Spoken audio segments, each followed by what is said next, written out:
무엇을 심을 것인가라는 제목으로 우리 갈라디아서 말씀 보도록 하겠습니다. 우리 예수님께서 하나님 나라를 설명하실 때 사용하신 비유, 우리 씨 뿌리는 비유가 있죠. 자, 씨를 뿌리는 자가 뿌리러 나갔도다라고 이렇게 말씀하셨습니다. 왜냐하면 천국 설명하시면서 씨한 얘기를 하셨는데, 왜냐하면 이 하나님의 나라가 씨가 자라는 방식과 너무나 닮아 있기 때문이죠. 자, 오늘 본문도 보니까 우리 갈라디아서 6장 본문의 7절 우리 중간 이유로 보니까 사도 바울이 이렇게 말씀하죠. 사람이 무엇으로 심든지 그대로 거두리라. 자, 이 말씀을요, 우리가 단순히 이렇게 헌금 많이 해서 복 많이 받자 그런 이야기로 우리가 그렇게 듣지 말고요. 자, 이런 농사의 원리를 통해서 하나님 나라의 원리, 그리고 교회의 원리를 말씀하고 계시는 거예요. 무엇을 내가 심고 있는가? 내가 무엇을 심고 있고, 내가 어디에 심고 있고, 그리고 내가 심었으면은 끝까지 기다릴 수 있는가라는 말씀이에요. 자, 오늘 본문에 보니까요, 이 성령의 사람이 어떻게 살아가는 사람인지를 세 가지로 말씀하고 있습니다. 자, 첫 번째, 성령의 사람은 말씀 안에서 자라는 사람이에요. 두 번째, 성령의 사람은 육체가 아니라 성령을 위하여 심는 사람이다라고 합니다. 자, 세 번째, 성령의 사람은 어떤 사람이냐면 열매가 지금 보이지 않아도 낙심하지 않고 끝까지 기다리는 사람이다라고 하세요. 자, 그래서 오늘 말씀 우리가 받으면서 우리가 이 마음속에 한 가지 질문을 품고 가면 좋겠습니다. 나는 지금 무엇을 심고 있는가? 나는 지금 무엇을 심고 있는가? 자, 세상에 이렇게도 분리할 수 있을 것 같습니다. 두 종류의 사람으로 분리할 수 있을 것 같은데, 자, 어떤 사람은요, 누가 시키지 않으면 절대로 아무것도 하지 않는 사람이 있고요. 자, 또 다른 한 사람은 이렇게 가르쳐 주기만 해도 스스로 알아서 잘 해는 사람도 있을 거예요. 우리가 자녀를 키워보신 분들이기 때문에 다 금방 아실 텐데, 자, 이 어린애는 밥도 떠먹어줘야 되고, 옷도 입혀줘야 되고, 신발도 신겨줘야 되고. 자, 근데 이제 어느 정도 이제 자라게 되면은 부모가 일일이 다 하지 않고 방법을 알려주면은 아이가 스스로 하죠. 처음에는 좀 서툴러가지고 넘어지기도 하고, 그렇지만 일어나면서 또 넘어지고, 그러면서 이제 배워가는 것이죠. 자, 운동하는 분들도 그래요. 이제 뭐 수영 같은 경우에는 코치가 처음에 앞에서 이렇게 손을 잡아주면서 수영을 가르쳐 주고, 자전거 배울 때도 보면은요, 저도 아이들 자전거 배워줄 때 이렇게 뒤에서 이렇게 잡으면서 안장을 잡아줬어요.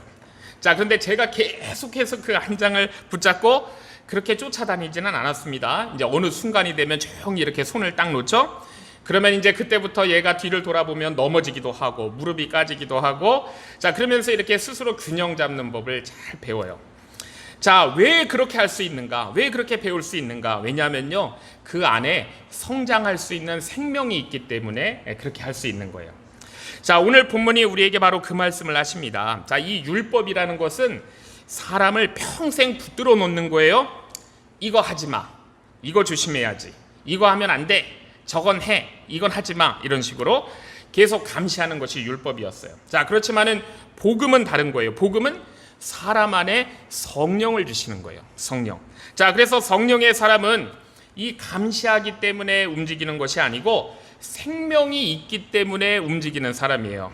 마치 이 씨앗이 누가 계속 이렇게 뭐 밀어서 자라게 하는 것이 아닌 것처럼 그 안에 생명이 있기 때문에 이 안에서 이 씨앗이 자라는 것과 똑같은 것이죠. 자, 오늘 성경 본문을 처음에 보니까 6절에 이런 말씀을 하십니다. 가르침을 받는 자는 말씀을 가르치는 자와 모든 좋은 것을 함께하라 라고 했어요. 자, 사실 이 말씀을 보면서 조금 의외다라는 생각을 합니다. 우리가 이 사도 바울이 어떤 사람인지 알기 때문에 사도 바울이라 그러면 이렇게 얘기할 것 같거든요. 하루에 성경 10장 읽으십시오. 하루에 3시간 기도하십시오. 자, 이런 말씀을 할 것 같은데 그런 말씀을 하지 않네요. 자, 왜냐하면은 바울은 이미 이 갈라디아 말씀을 통해서 가장 중요한 사실을 계속해서 얘기해 왔어요. 너희 안에 성령이 계신다. 너희 안에 성령이 계신다라는 말씀을 해왔죠. 자, 그래서 우리 신앙생활이라는 것은 밖에서 이렇게 몽둥이를 들고 뭐 채찍질하는 그런 것이 아니고 안에서 생명이 자라는 거예요. 자, 이게 우리 신앙생활입니다. 자, 그래서 오늘 본문은요, 우리에게 아주 현실적인 이야기를 해주시는 거예요. 말씀을 배우는 사람은 말씀을 가르치는 사람과 좋은 것을 함께 나누라 라고 했습니다.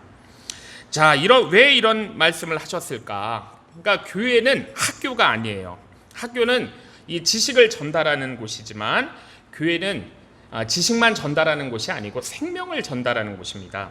그러니까 학교에서는 수많은 정보들을 배우지만 교회에서는 하나님의 생명을 배우는 곳이에요. 자, 그렇기 때문에 교회 안에는요, 하나님께서 특별하게 세우신 사람들이 있다는 거죠. 말씀을 연구하고 말씀을 전하고 그래서 성도들에게 말씀을 먹이는 사람을 세우신 거예요. 자, 반대로 성도님들은 하나님께서 내게 주신 그 삶의 자리에서 물질을 얻어요. 직장을 다니기도 하고 사업을 하기도 하고 또 가정을 세워가요. 자, 그리고 하나님은 이제 이 둘이 서로 나누도록 하신 것입니다. 말씀을 전하는 사람은 하늘의 양식을 나누는 것이고 말씀은 들은 사람은 하나님께 받은 그 삶의 열매들을 나누는 거예요. 자, 이것이 이제 하나님 나라의 아름다운 질서를 말씀하시는 겁니다. 자, 그런데 여기에는 사실 이제 더 깊은 이유가 있어요. 우리가 씨앗 하나를 생각해 보면은요, 요 씨앗이 굉장히 작습니다. 손바닥 위에 우리가 올려놓고 어떤 씨앗을 보면은 아무 힘도 능력도 없는 것 같아요. 그렇지만은 우리가 그 안에는 거대한 나무가 들어있을 수도 있어요. 자, 우리가 씨앗을 깨트려 보면은 사실 나무가 보이지 않지만은요, 그 안에는 분명히 생명이 들어 있습니다. 자, 예수님께서도 그 씨 뿌리는 비유 말씀하시면서 이 좋은 땅에 떨어진 씨, 이 옥토에 떨어진 씨는 30배, 60배, 100배의 열매를 맺는다라고 했어요. 자, 이게 겉으로 보기에는 그냥 흙 속에 묻혀서 없는 것 같지만 사실은 가장 놀라운 역사가 그 안에서 땅 속에서 일어나고 있는 거예요. 자, 우리 안에 계신 성령님도 그렇습니다. 세상 사람들은 이걸 이해하지 못하죠. 어떻게 십자가에 죽으신 예수님을 믿는다고 내 죄가 다 용서받을 수 있어? 이해 못해요. 자, 어떻게 다른 사람이 나를 대신해서 죽었다고 하는데 내가 어떻게 의롭게 될 수가 있지? 사람들은 이해할 수 없어요. 그러니까 이 세상의 철학자라고 할지라도 사실 이해하기 굉장히 어려운 이야기잖아요. 자, 그렇지만은요, 우리 거듭난 성도들은 그 설명을 다 듣기 전에 이미 그 마음속에 우리가 아멘으로 화답을 해요.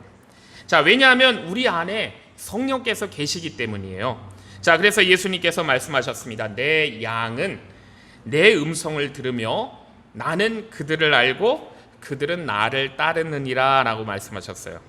자, 그러니까 양은 목자의 음성을 배우는 거예요. 소는 목자의 음성을 알아듣지 못해요. 염소도 못 들어요. 자, 그렇지만 오직 양만이 안다고 하셨습니다. 자, 왜냐하면 양과 목자는 같은 생명이 같기 때문인 거예요. 자, 우리가 어떤 설교를 들을 때요, 오늘 하나님께서 나에게 말씀하신다라는 우리가 마음이 들 때가 있어요. 반면에 우리가 아무리 세상에 어떤 세미나에 가가지고 그럴듯한 얘기를 들어도 우리 마음이 참 공허할 때가 있거든요. 왜 그러냐 하면은 성령께서 우리 안에서 하나님의 말씀을 알아듣게 하시기 때문이에요. 자, 그래서 사도 요한은요, 너희 안에 기름 부음이 거한다라고 이렇게 얘기했어요. 너희 안에 기름 부음이 거한다. 자, 이 말씀은요, 기름 부음이 거하니까 너희가 더 이상 배울 필요가 없다 그런 뜻이 아니고요, 오히려 너희에게 기름 부음이 거하기 때문에 이제 비로소 너희가 제대로 알 수 있고 제대로 배울 수 있게 되었다라는 뜻이에요. 자, 우리 아기가 태어났습니다. 이 깐난쟁이가 태어났는데 얘가 대학 공부까지 다 하는 게 아니잖아요. 자, 이제 태어난 거예요. 자, 그렇지만은 지금 분명하게 배울 수 있는 지금 생명이 태어난 거예요. 자, 마찬가지로 우리가 하나님의 말씀을 우리는 너무나 조금 알고 있는 거예요. 우리 하나님의 말씀은요, 바다와 같습니다. 우리가 정말 이 하나님의 말씀은 평생을 연구해도 끝이 없는 거예요.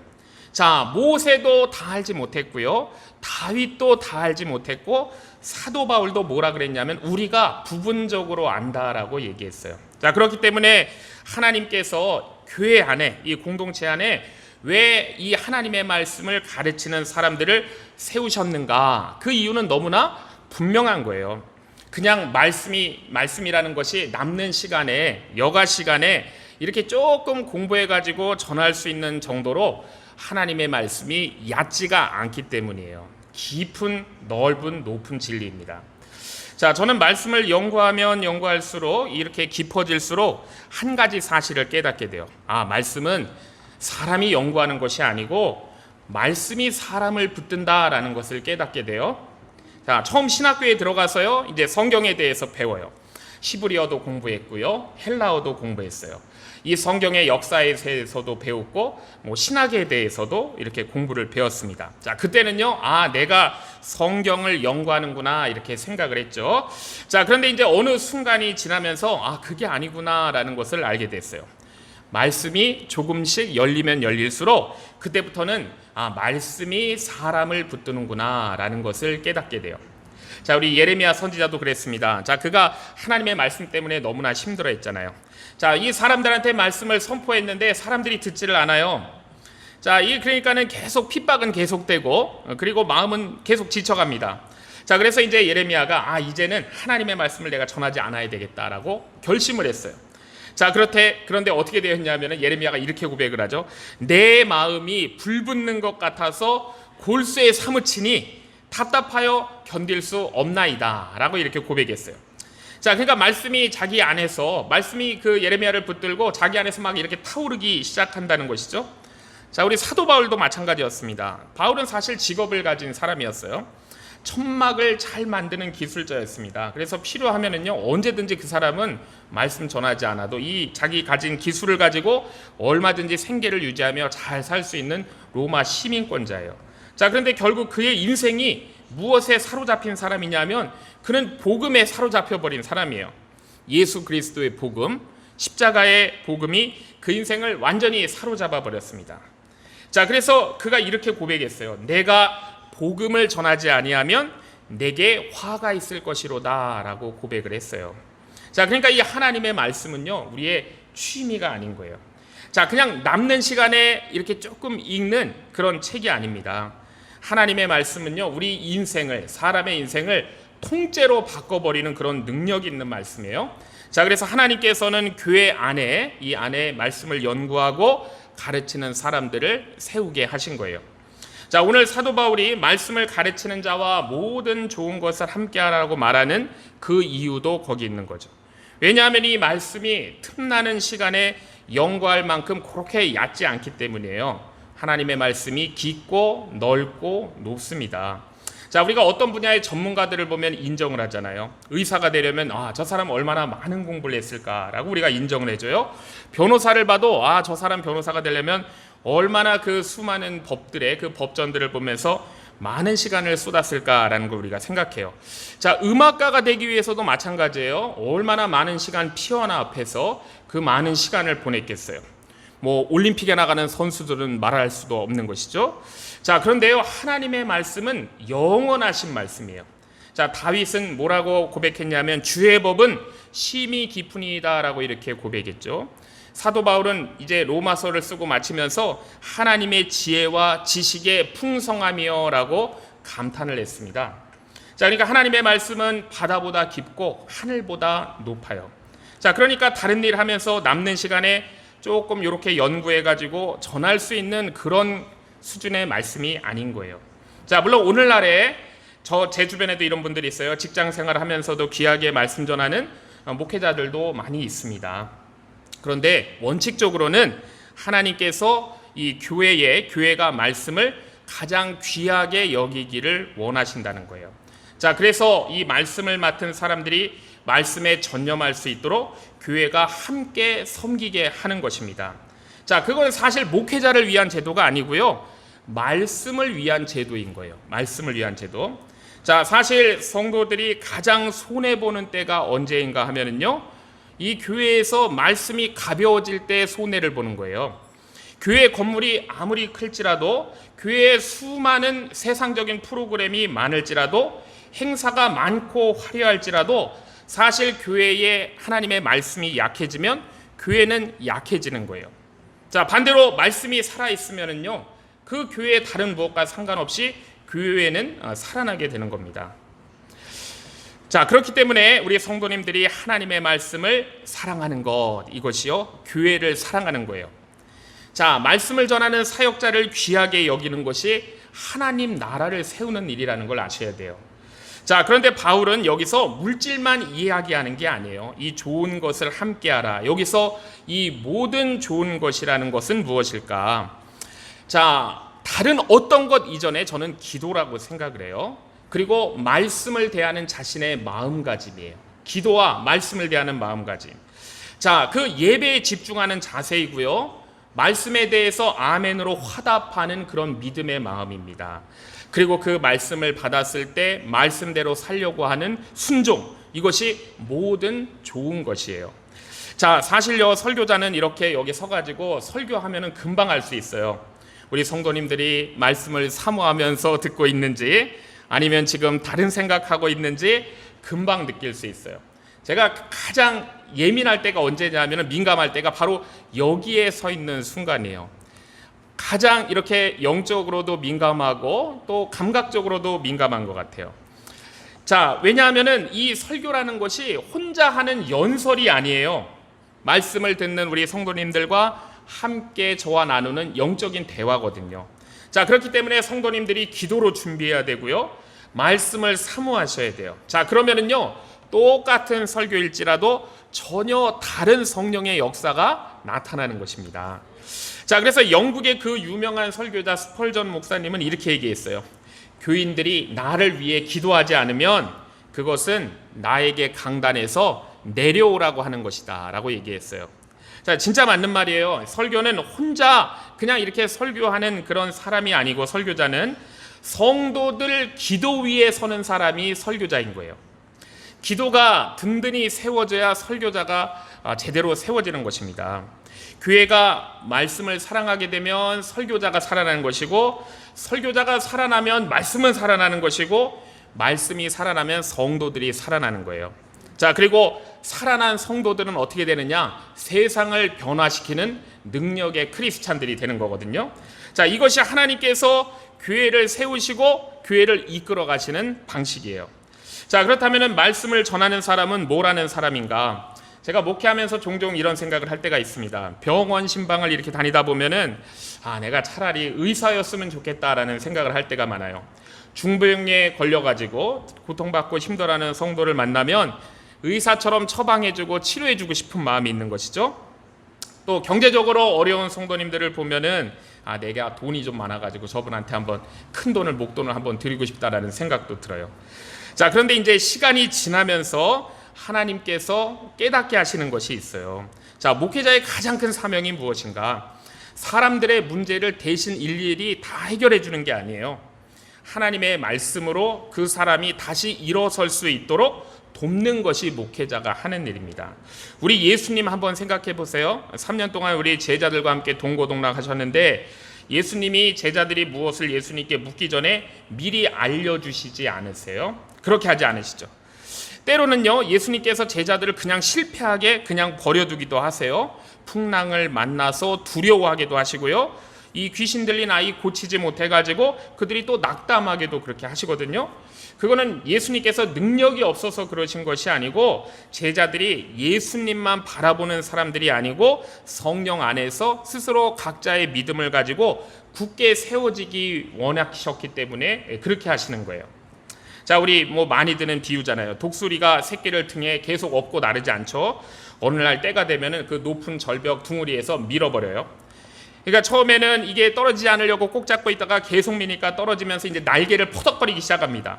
자, 그 순간에 이제 접어뒀던 그 날개가 이제 힘이 생기고 드디어 날기를 시작하는 거예요. 그래서 진짜 독수리가 되는 거잖아요. 자, 우리의 신앙도 그래요. 하나님께서 우리를요 평생 어쭈쭈 하면서 이렇게 업고 다니시는 분이 아니십니다. 우리에게 말씀을 주시고 말씀을 통해 우리를 믿음의 사람으로, 든든한 사람으로 세워가시는 거예요. 자, 그래서 바울은 디모데에게 뭐라 그랬냐면, 너는 말씀을 전파하라고 그래요. 야, 네가 모든 문제 좀 다 해결해줘 라고 결코 얘기하지 않습니다. 너는 말씀을 전파하라. 그 하나님의 말씀에 사람을 일으켜 세우는 능력이 있기 때문인 거예요. 자, 오늘날 교회들을 보면은요, 교회에서 참 많은 일을 합니다. 상담도 하고 교육도 하고 구제도 하고 행사도 하고 신방도 하고 다 귀한 일이에요. 그렇지만은 교회가 하는 일 중에 가장 귀한 일은 뭐냐면, 말씀으로 그 사람을 일으켜 세우는 일이 가장 귀한 일이고 중요한 일입니다. 그러니까 이 어린아이가 평생 부모 손만 잡고 쫓아다니면 건강한 어른으로 자랄 수 없는 것처럼 반드시 혼자 걸어야 되고 혼자 일어서야 될 수 있도록 그렇게 해야 되는 거예요. 자, 그래서 신앙도 그렇습니다. 그 사람이 말씀을 붙들고 스스로 믿음으로 살 수 있도록 그렇게 도와줘야 되는 거예요. 자, 그래서 저는요, 신방하면서 이런 경험을 했어요. 자, 어떤 분들을 보면은 당신이 건강도 좋지 않은데 당신도 힘들면서 제 손을 꼭 잡고 저를 위로하시는 거예요. 목사님, 힘내세요. 주님이 목사님과 함께 하시잖아요. 그러니까 본인이 지금 힘든데도 저를 위로하시는 것이죠. 자, 그런데 그분의 그런 믿음이 어디서 나왔을까요? 수십 년 동안 하나님의 말씀을 받으면서 그분의 신앙이 자라온 결과죠. 하나님의 말씀이 그분을 온전하게 지금 붙들고 있는 것입니다. 자, 그 다음에 세상에는요, 이 공평한 것이 있어요. 자, 바로 오늘 본문에도 나오지만 심는 대로 거둔다는 법칙입니다. 우리 농사 지어봤기 때문에 잘 아시잖아요. 봄에 씨를 뿌리지 않았는데 가을에 밭에 나가가지고 야, 왜 열매가 없어? 이렇게 얘기하시는 분 없잖아요. 내가 무엇을 심고 무엇을 심지 않았는지는 자기가 잘 아는 거예요. 콩을 심었으면 콩을 기다리고, 참깨를 심었으면 참깨를 기다리고, 오이를 심었으면 오이를 기다리죠. 자, 콩을 심어놓고 수박 열리지 않느냐고 역적 내면 안 되는 거잖아요. 그거는 이상한 사람이죠. 자, 그런데 우리가요, 생각을 해보면 이상해요. 자, 우리 인생도 그렇게 살아갈 때가 있는 것 같아요. 기도하지 않았어요. 기도하지 않는데 나 왜 이렇게 믿음이 안 생기는 거야? 이렇게 얘기해요. 말씀을 읽지 않아요. 그러면서 내가 막 분별력이 생기기를 원하는 거예요. 사랑을 심지 않고 사랑받기를 막 원하고 있습니다. 용서하지 않고서 용서받기를 원하는 거예요. 헌신하지 않고 주님께서 나 좀 크게 써줬으면 좋겠다고 생각하는 거예요. 자, 그래서 오늘 본문 7절에 이렇게 단호하게 말씀하시는 겁니다. 스스로 속이지 말라라고 말씀하시는 거예요. 자, 사람은 다른 사람을 속이기 전에요, 먼저 내 자신을 먼저 속이기 때문이에요. 나는 심지 않았으면서도 거둘 수 있다라고 생각하는 거죠. 속이지 말라는 거예요. 기도하지 않았는데 어떻게 믿음이 자랄 수가 있겠어요? 말씀을 가까이 하지 않았는데 어떻게 하나님의 뜻을 알 수가 있겠어요? 자, 그런 사람에게 지금 오늘 성경이 한마디로 스스로를 속이지 말라라고 말씀하는 겁니다. 자, 그리고 이어서 이렇게 말씀하세요. 하나님은 만홀히 여김을 받지 아니하신다라고 말씀하세요. 만홀히 여긴다라는 거 굉장히 강한 말씀입니다. 원래 뜻은 하나님을 비웃는다라는 뜻이에요. 하나님을 비웃는 것이 만홀히 여기는 거예요. 그러면 왜 하나님을 비웃었을까요? 하나님께서 세워놓으신 심음의 법칙, 창조의 질서를 무시하기 때문에 하나님을 비웃는 거예요. 자, 우리가 창세기를 보면 하나님께서 그 태초부터 씨를 만드셨어요. 자, 모든 생명이 다 씨에서 시작되게 하셨습니다. 예수님께서도 하나님 나라 설명하시면서 씨 뿌리는 비유를 가장 많이 사용하셨어요. 자, 그리고 오늘 본문도 우리 인생도 그 씨의 법칙과 똑같다고 말씀하시는 거예요. 사람이 무엇으로 심든지 그대로 거두리라 라고 말씀하세요. 자, 그러니까 이 말씀은 어떤 심판의 말씀으로 우리가 받기보다는 창조의 법칙을 말씀하시는 거예요. 이건 하나님이 내신 법칙이에요. 하나님께서 세상을 그렇게 만들어 놓으셨습니다. 심는 것이 열매가 되게 그렇게 만들어 놓으셨어요. 자, 그런데 사도 바울은요, 지금 이 말씀을 누구한테 주고 있어요? 믿지 않는 저들한테 얘기하는 것이 아니라 이미 성령을 받았다는 갈라디아 교인들에게, 믿는 자들에게 향하여 지금 주시는 말씀이에요. 성령 받았다고 다 같은 삶을 사는 것이 아니라는 거예요. 성령을 받은 사람도 그가 무엇을 심었느냐에 따라 전혀 다른 인생으로 갈린다라는 것이죠. 자, 바울은 두 종류의 심음이 있다고 말씀합니다. 육체를 위하여 심는 심음이 있고 성령을 위하여 심는 심음이 있다는 거예요. 그래서 8절에 보면 자기의 육체를 위하여 심는 자는 육체로부터 썩어진 것을 거두고 성령을 위하여 심는 자는 성령으로부터 영생을 거두리라 라고 하세요. 자, 육체를 위하여 심는다는 것은요, 우리가 꼭 방탕하게 사는 것만 의미하는 것은 아니에요. 오늘날 표현으로 조금 바꾸면 이런 것도 얘기할 수 있는 거예요. 하루 종일 주식 차트만 딱 바라보고 있는 거예요. 어떤 사람은 하루 종일 건강만 생각하고 못 만든 데만 인생을 다 허비하고 있는 거예요. 그리고 어떤 사람은 SNS 보면서 좋아요, 구독 이것만 하루 종일 거기에 마음 빼앗기는 사람도 있을 거예요. 자, 물론 그게 죄라는 건 아니에요. 그렇지만 문제는 거기만 심고 있는 게 문제인 거예요. 그게 육체를 위하여 심는 것이니까요. 자, 그런데 그렇게 하면 뭘 거둘 수 있겠어요? 물론 돈을 심으면 하나님의 법칙에 따라 돈을 거둘 수 있을 거예요. 건강을 위하여 심으면 건강을 거둘 수도 있을 거예요. 지식을 위하여 시간을 투자하면 지식을 얻을 수도 있을 겁니다. 자, 그런데 그런 것들이 하나님 앞에서는 영원한 열매가 될 수는 없다는 것을 말씀하시는 거예요. 자, 사랑은요, 말씀을 심어야 사랑이 열려요. 겸손은요, 순종을 심어야 겸손이 열리는 거예요. 기도의 능력은 기도의 시간을 심어야 기도의 능력이 열리는 거예요. 그러니까 하나님의 말씀을 붙드는 시간을 심어야 하나님의 뜻이 열리는 거예요. 심음의 법칙이에요. 자, 우리가 인간이 모든 것을 다 잘할 수 없어요. 왜냐하면 우리에게는 24시간이 한정되어 있어요. 잠도 자야 되고 음식도 먹어야 되고 쉬기도 해야 되고. 자, 그렇기 때문에 결국 우리의 인생은 우리가 어디에다가 시간을 심느냐, 이게 이제 굉장히 문제인 거예요. 그런데 이제 성경을 보니까 우리 믿음의 선배들을 보면 공통점이 있어요. 모세는요, 광야 40년을 하나님께 심었어요. 다윗은 들판에서 찬양으로 하나님께 찬양을 심었잖아요. 다니엘은 우리가 다니엘서 보았지만 하루 3번 하나님께 기도를 심은 사람이에요. 바울은 세상의 명예를 버리고 그가 복음을 심은 사람입니다. 자, 그랬더니 결국 우리가 성경을 통해 알게 되는 것은 그들의 삶 가운데 영원히 사라지지 않은 귀한 열매를 하나님께서 맺게 하신 것을 우리가 볼 수가 있어요. 자, 우리 주님께서 너희는 먼저 그의 나라와 그의 의를 구하라고 하셨습니다. 왜 먼저 그의 나라와 그의 의를 구해야 되는가? 우리가 시간이 많지 않아요. 그래서 먼저 이걸 심어야 먼저 하나님께서 귀하게 여기시는 것을 거둘 수가 있는 거예요.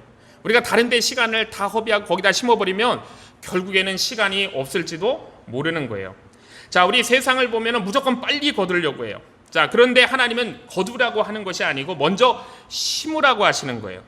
자, 우리의 시간을 심어야 되고 우리의 기도를 심어야 되고 우리의 순종을 심을 때 하나님께서 거기에 가장 아름다운 열매가 맺히도록 해주시는 거예요. 하나님은 영원한 열매를 심으라고 하십니다. 성령을 위하여 심는 자는 결코 헛되이 수고되지 않도록 하신다는 거예요. 왜냐하면 우리 하나님께서는 심은 대로 거두게 하시는 신실하신 하나님이시기 때문이에요. 자, 우리 한국 사람들에게 아주 익숙한 얘기가 있습니다. 지금은 뭐 전 세계 사람들도 어딜 가나 다 알고 있는 것 같아요. 우리 한국 사람이라 그러면 빨리빨리 이 얘기 하잖아요. 그게 빨리빨리예요. 자, 우리 한국 가면은요, 식당 가도 빨리 나와야 돼요. 빨리 주세요. 자, 택배도 빨리 와야 돼요. 우리 쿠팡. 자, 그날 바로 새벽 배송돼야 돼요. 자, 인터넷도 아주 초고색 인터넷으로 빨라야 돼요. 신호등도 초록불로 지금 바뀌었는데 안 가잖아요. 한 2, 3초만 지나봐요. 막 경적 울리고 빵빵거리고 난리 납니다. 자, 우리 한국 사람들 급하고 막 빨라요. 자, 그래서 좋은 점도 많은 것 같아요. 자, 그래서 우리가 한국 사람들을 보면 우리가 6.25 동란 이후에 그 폐허도 아주 빠르게 극복했어요. 물론 하나님의 은혜 주셨지만요. 그리고 정말 세계가 놀랄 정도로 너무나 빠르게 발전한 나라로 지금 변화되어 있잖아요. 자, 그런데요, 우리 신앙생활에는 빨리빨리가 잘 맞지 않을 때가 많다라는 걸 우리가 알아야 돼요. 기도도 빨리빨리 응답받고 싶어요. 봉사도 한 거 빨리빨리 인정받고 싶어요. 선한 일 했는데 빨리 열매가 보였으면 좋겠어요. 자, 그런데 하나님 나라는 좀 다른 것 같아요. 빨리 되는 게 별로 없는 것 같아요. 자, 하나님은 씨를 심게 하시고 기다리게 하세요. 그리고 때가 이를 때까지 기도하게 하세요.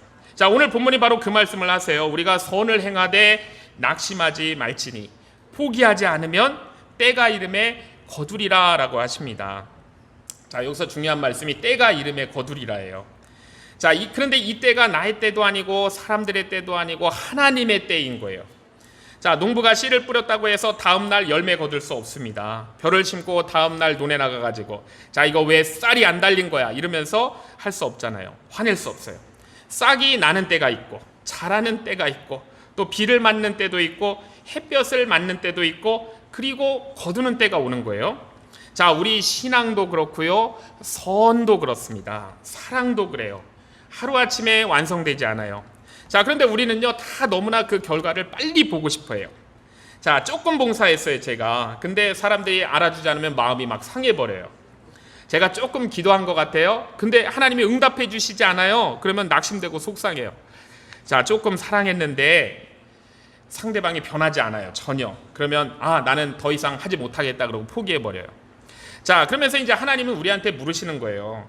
너는 열매 때문에 선을 행한 거냐? 그 선함이 좋아서 선을 행한 거냐? 하나님이 그것을 물으시면서 우리가 그 대답하기를 원하시는 시간이 있어요. 자, 그래서 우리에게 중요한 것은 뭐냐면 선을 행하되 낙심하지 않으면 그 선한 일 자체가 우리에게 기쁨이 되어야 한다는 거예요. 칭찬받으려고 하는 선은 오래 갈 수 없습니다. 인정받으려고 하는 봉사도 오래 가지 못하는 거예요. 왜냐하면 사람들이 막 알아주면 내가 힘이 나는데 이 몰라주면 그냥 힘이 다 빠져버리기 때문이에요. 자, 그러나 우리가 하나님 앞에서 하는 일은 다른 겁니다. 하나님 앞에서 하는 일은 사람들이 몰라줘도 할 수 있는 거예요. 당장에 열매 보이지 않아도 할 수 있는 거예요. 왜냐하면 하나님께서 보시기 때문에 할 수 있는 거예요. 우리 마태복음 6장에 말씀하셨어요. 은밀한 중에 보시는 내 아버지께서 갚으시리라 라고 했습니다. 사람은 못 볼 수도 있어요. 우리 교회 사람들 다 놓쳐버릴 수도 있어요. 저도 모를 수도 있어요. 그러나 우리 하나님이 보십니다. 내가 눈물을 흘려 기도한 걸 하나님이 보시고 남몰래 내가 섬긴 손길 우리 하나님은 다 보고 기억하세요. 아무도 알아주지 않는 그 순종을 했을 때도 하나님은 그거 다 보시고 다 아시는 분이세요. 자, 우리 성경을 보면은요, 하나님의 사람들은 어떤 사람이냐면 다 오래 기다린 사람들이에요. 요셉은 꿈을 받고 얼마나 오래 기다리고 총리가 됐는지 몰라요. 형제들에게 팔려갔고 종살이하고 감옥에서 갇혔고 매도 맞았을 것이고, 자, 그렇지만 그 모든 오랜 기다림의 시간이 헛된 시간이 아니었어요. 하나님께서 그 요셉의 중심을 아주 단단하고 견고하게 빚어가시는 시간이었습니다. 모세가 40살이 됐을 때 한번 자기 힘으로 이 이스라엘을 한번 구원하려고 하다가 실패했잖아요. 그래서 광야에 들어가가지고 40년 동안 숨어 살면서 40년을 기다렸어요. 하나님이 거기다가 가둬놓으셨어요. 자, 어떻게 보면 우리가 볼 땐 버려진 시간이죠. 그렇지만 하나님이 보실 때는 하나님의 그 위대한 종으로 아름답게 빚어가시는 시간이 40년이었어요. 자, 다윗도 기름 부음 받았지만은 바로 왕이 되지 못했습니다. 얼마나 사울에게 계속해서 쫓겨가면서 광야를 헤매고 미친 척도 하고, 자, 그렇게 보낸 사람이에요. 그렇지만은 다윗은 그런 쫓기는 가운데 광야에서 너무나 아름다운 찬양의 시편들을 썼고요. 정말 하나님께서 나의 피난처시고 반석이고 요새시라는 그런 고백한 아주 귀한 시편을 쓴 사람이잖아요. 자, 우리 하나님은요, 빨리 쓰시지 않고 빚으시는 분인데 깊이 빚으시는 분인 것 같아요. 그래서 사도 바울이 빌립보서 1장 6절도 이렇게 말씀합니다. 너희 속에 착한 일을 시작하신 이가 그리스도 예수의 날까지 이루실 줄을 우리가 확신한다라고 했어요. 자, 착한 일을 시작하신 분이요, 내가 아니고 하나님이 시작하셨다는 거예요. 그리고 그것을 이루시는 분도 내가 아니고 하나님이세요. 자, 그렇기 때문에 우리는 위로가 되는 거예요. 내가 시작한 일이라면 내가 지치면 끝나는 거거든요. 그런데 하나님께서 시작하셨고 하나님께서 이루시는 분이기 때문에 우리에게 위로가 되는 말씀입니다. 자, 그래서 우리가 선한 일을 할 때 가장 중요한 것은 뭐냐면요, 동기가 중요한 거예요. 내 이름을 높이기 위한 일은 오래 갈 수가 없는 거예요. 사람들에게 인정받으려고 한 것은 오래 가지 못하는 거예요. 그러나 하나님이 기뻐하시기 때문에 내가 시작한 일이라면은 어려움이 와도 할 수가 있는 것입니다. 사람들이 몰라줘도 할 수 있는 것이고 손해가 있어도 할 수가 있는 거예요. 그러니까 이게 성령의 일이에요. 성령의 일은 오래 갈 수가 있는 것입니다. 육체의 일은 금방 뜨거웠다가 금방 식어져요. 인간적인 열정, 그거 오래 가나요? 불같이 타올랐다가 금방 식어버려요. 자, 그런데 성령께서 주시는 마음은요, 조용하지만 아주 깊고 이것이 느린 것 같지만 끝까지 갈 수 있는 것이 성령께서 주시는 감동이에요. 자, 우리 교회 안에서도 그렇습니다. 처음에는 열심히 하다가 몇 번 인정받지 못하면은요, 그만두는 사람들 저도 사역하면서 많이 봐왔어요. 자, 이게 몇 번 상처받으면은 그냥 이렇게 다 놔버리는 사람들 많이 봤어요. 물론 저도 마음이 아프고 그분도 얼마나 마음이 아프겠어요? 자, 섬김하다가 그렇게 낙심할 수도 있는 거예요. 그런데 자, 그때 하나님께서는 우리의 중심을 달아보신다는 것을 우리가 분명히 기억을 해야 돼요. 너 사람 보고 했지? 나보고 했니? 라고 주님은 우리에게 물으시는 거예요. 자, 그렇기 때문에요, 우리가 이 선한 일을 할 때 그 동기가 분명하면 우리가 낙심하지 말아야 돼요. 포기하지 말아야 돼요. 열매가 없어 보일지라도 지금 하나님께서는 그 땅 속에서 싹이 나오게 하시고 계시다라는 것을 믿고 우리가 포기하면 안 돼요. 왜냐하면 그 안에서 지금 생명이 움트게 하시고 자라게 하시는 것은 하나님이 하시기 때문이에요. 자, 그래서 오늘 본문의 10절의 성경은 이렇게 말씀합니다. 그러므로 우리는 기회 있는 대로 모든 이에게 착한 일을 하되 더욱 믿음의 가정들에게 할지니라 라고 했습니다. 우리가 선을 행할 대상에 대해서 말씀하고 있어요.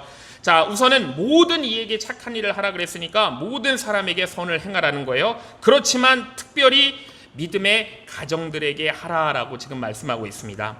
자, 우리에게 가족이 있어요. 우리에게 이웃도 있어요. 동네 사람들도 있어요. 잘 지내야 되죠. 그렇지만 우리 가족은 너무나 특별한 거잖아요. 왜냐하면 이 가족이라는 것은 내가 존재하는 근간이에요. 부모가 없으면 내가 있을 수가 없고 형제 자매가 없으면 이 가정이라는 울타리가 없는 거예요. 자, 그런데 교회도 똑같은 거예요. 자, 교회는 믿음의 가정이에요. 자, 우리가 그냥 이렇게 우연히 어떻게 하다 보니까 여기 이렇게 같은 공간에 앉게 된 사람들이 결코 아니에요. 우리는 예수 그리스도의 보혈로 한 가족이 된 사람들임을 우리가 분명히 알아야 돼요. 자, 그래서 우리는 교회 안에서 서로를 배워가야 되고 서로에 대해서 알아가는 것이 너무나 중요해요. 서로의 약함을 우리가 감당할 수 있어야 되고 서로의 다름을 또 인정해 줄 수 있어야 되고 서로를 내 방식이 아니고 주님의 방식으로 우리가 사랑하는 훈련을 해나가야 되는 곳이 바로 교회인 것입니다. 자, 사람의 본성이요 가장 잘 드러나는 곳이 어디일까요? 세상일 것 같지만 그렇지 않아요. 어떤 면에서는 가정이고 그렇기 때문에 교회예요. 자, 교회 안에서는 참 꾸미기가 어렵습니다. 오래 같이 예비드리고 같이 봉사해왔고 같이 밥 먹었고 같이 회의도 하고 일하다 보면 그 사람의 성격이 고스란히 드러나지 숨길 수가 없어요. 자, 그래서 교회가 어려운 거예요. 자, 그러나 그렇기 때문에 교회는 은혜의 학교인 것입니다. 교회 안에서 다른 사람 사랑하는 훈련이 되어 있지 않으면 세상 나가서도 참된 사랑을 하기는 어려워요. 교회 안에서 내가 다른 사람들을 인정하지 못하면 가정에서도 이웃에서도 직장에서도 사람들과 자꾸 부딪힐 수밖에 없는 사람이에요. 자, 그러므로 우리는 먼저 믿음의 가정인 교회 안에서 선을 행해야 된다는 거예요. 가까운 사람에게 선을 행하는 것이 쉬울까요? 어려울까요? 사실은 어렵습니다. 차라리 저기 멀리 있는 사람한테 한 번 친절 베푸는 건 어렵지 않아요. 자, 가끔 만나는 사람들 미소 지으며 웃어줄 수 있습니다. 그렇지만은 매주 보는 사람, 어떨 때는 이틀에 한 번씩 보는 사람, 자, 우리 함께 일하는 사람, 나와 성격이 다른 사람 사랑하는 건요, 이거 쉽지 않은 일이에요. 자, 그런데 그것을 통해서 바로 우리의 신앙이 아름답게 다듬어지고 빚어지고 자라는 것이 교회인 거예요. 자, 그리고 그 사랑이 교회 안에서 끝나면 안 된다는 것을 오늘 본문 10절은 분명히 말씀하세요. 10절 중간에 보면 모든 이에게 착한 일을 하라라고 분명히 말씀하셨어요. 자, 하나님께서 우리를 세상 가운데 살게 하신 이유가 있는 겁니다. 우리의 믿음을 가지고 우리가 저기 천국 가서 거기서 우리의 믿음을 쓰라고 우리에게 믿음을 주신 게 아니에요. 세상에서 우리의 믿음을 사용하라고 주신 겁니다. 자, 이 세상에 죄가 많지만 하나님께서 사랑하시는 세상이고 이 세상이 어둡기 때문에 빛이 필요하고 세상이 지금 썩고 있기 때문에 소금이 필요하다는 거예요. 자, 그래서 우리에게는 너희는 세상의 빛이라 그랬고 너희는 세상의 소금이라고 말씀하신 거예요. 빛은 어두운 곳으로 가야 되고 소금은 썩는 곳으로 가야 되는 것이죠. 자, 그런데 그것이 우리가 말로만 그러는 것이 아니고 우리의 착한 행실을 통해 드러나야 된다라고 우리 예수님이 말씀하셨어요. 이웃에게 친절을 베풀고 어려운 사람을 도와주고 상처 입은 사람을 외면하지 않고 작은 일에도 내가 책임 있게 할 수 있는 사람, 이 모든 것이 우리가 이 땅에서 믿음을 사용하는 것입니다. 자, 그래서 종교개혁자들은 뭐라 그랬냐면 빵 굽는 사람의 일, 이거 구두 땜질하는 사람의 일, 옷 고치는 사람의 일도 정말로 하나님의 말씀을 전하는 일만큼 다 하나님 앞에서 거룩하게 할 수 있다라고 종교개혁자들이 얘기한 거예요. 하나님 앞에서 믿음으로 행하는 모든 일들은 다 거룩한 일이다라는 거죠. 자, 그래서 우리의 믿음은요, 그냥 우리가 이 예배당에 왔을 때만 갇혀 있으면 안 돼요. 믿음은 사용해야 됩니다. 사랑도 써야 되고 말씀도 써야 되고 은혜도 써야 되는 거예요.